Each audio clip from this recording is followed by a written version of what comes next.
Hello and welcome to my final Game of the Year 2023 video.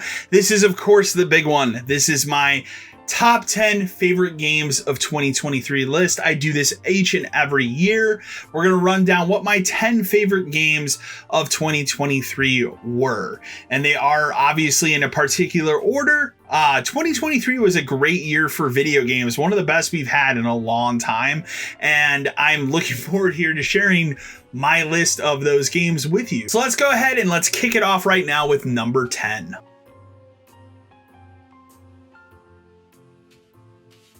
Number 10 was in a game that was in my most disappointing, but I still had a lot of fun with it. And I look forward to returning to it when the DLC characters are out, but that is Mortal Kombat 1. The fighting is still really solid. The story, even though I'm tired of multiverses, I still had a lot of fun with the story of this game. And it's always a blast to get a new fighting game from NetherRealm. While I am really itching and dying here for a new Injustice game, and I'm hoping that that's the next thing this team is doing, because we got Mortal Kombat 11, now we got Mortal Kombat 1. We can, in my opinion, once these characters are out, we can put Mortal Kombat in the shelf for a couple years and let's bring back Injustice, because I think it's time. I mean, we're a year away from James Gunn relaunching the DC universe. I think it's time for a new Injustice, but that's me. Mortal Kombat 1, that was number 10 on my list.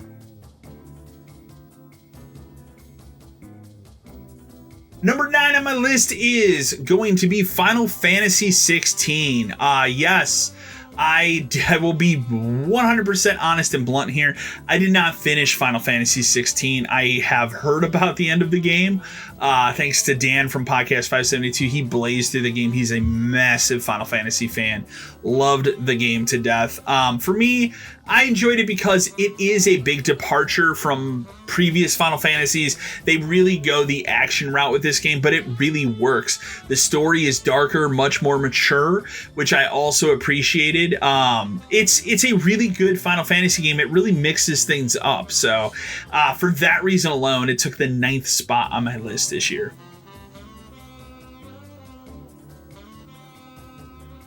Number 8 is going to be a sequel to a cult favorite game of mine that is recently released on Steam. It is not out yet on consoles. It'll be coming out at the time of this recording in March.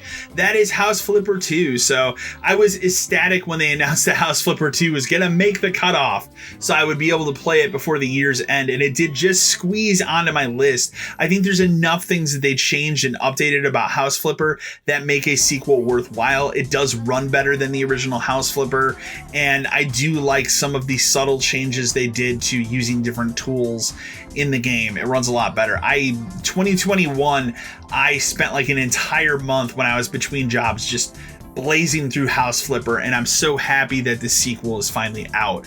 That has taken the 8th spot on my list this year.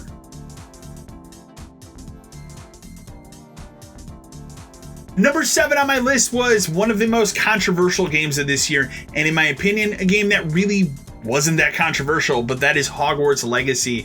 This came out way back in February. At this time of the recording, it is the best-selling game of 2023 to actually beat Call of Duty, which is fantastic to see something else beat Call of Duty for once.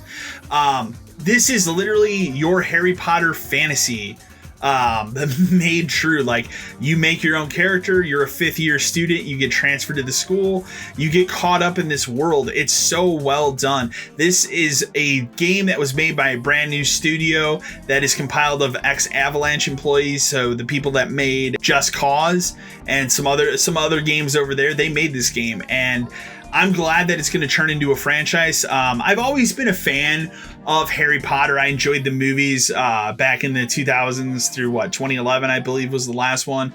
I did read the books as a kid, so it was fun to finally play like a legitimately really good game set in this universe that fans can enjoy. That was number 7 on my list.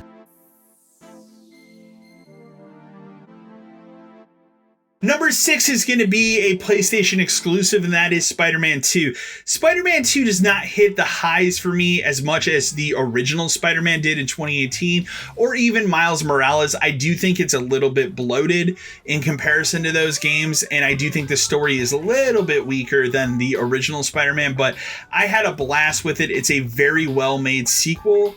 I like the fact that both Miles Morales and Peter Parker are in this game together, and they are both very well written, very well drawn out there. The story of Harry becoming Venom in this universe is really interesting and really well done. And it probably could have been higher on my list, honestly, but I do think there were some things that just kind of bogged it down a little bit from taking a top 5 spot. But that's number 6 on my list.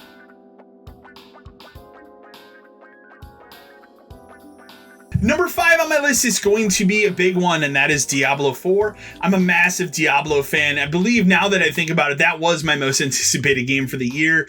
I had a lot of fun playing Diablo when it came out. It hasn't sunk its teeth into me like Diablo 3 did, but it also took years and years of updates and content drops to make that game what it is today.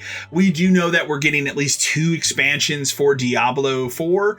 I probably will look to return to the game around the time that they do the first expansion and maybe run whatever new character they put into the game. But I had a lot of fun in the month of June blazing through this game with some friends.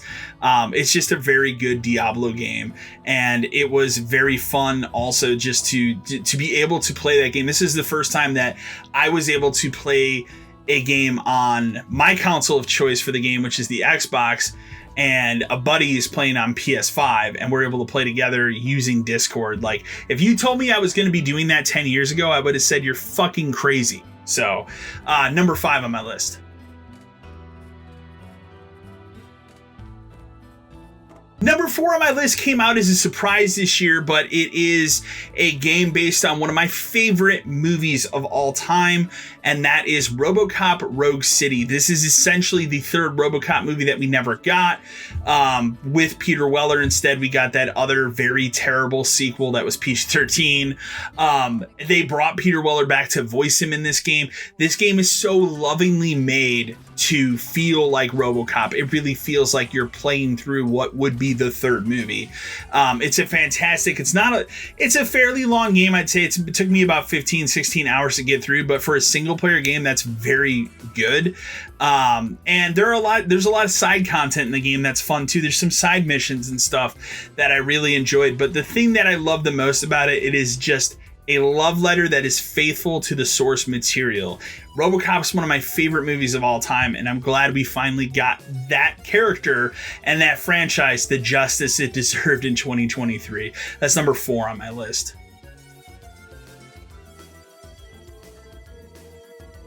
Number 3 on my list is going to be a big Switch release, probably the biggest of the year. That was, of course, Zelda Tears of the Kingdom. Full disclosure, I did not finish Zelda Tears of the Kingdom. I took a break from it after about 50 hours.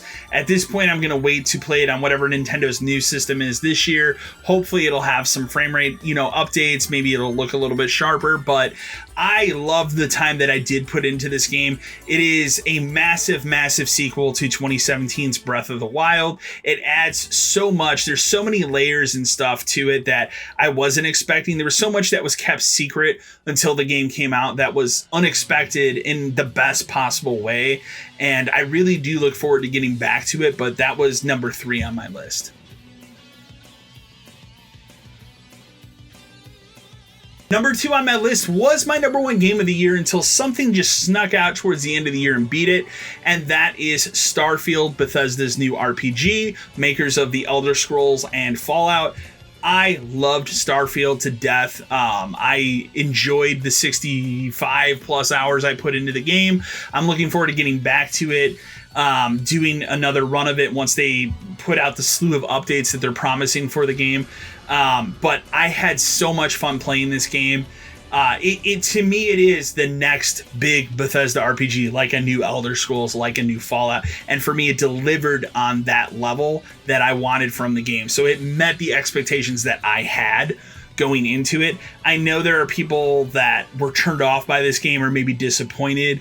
For me, that wasn't the case. And to me, this is just another great Bethesda RPG. That's number 2 on my list.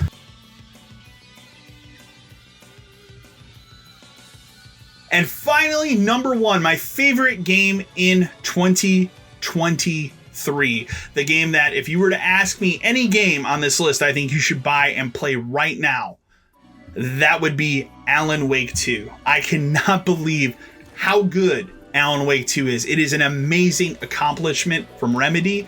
They somehow once again clinched another game of the year from me. In 2019, Control was my favorite game that year. Alan Wake 2 is my favorite game in 2023. I loved every minute of it. The best way I can describe it, if Control is a massive love letter to Twin Peaks and X-Files, then this leans way more in the Twin Peaks side of things, more so than the X-Files.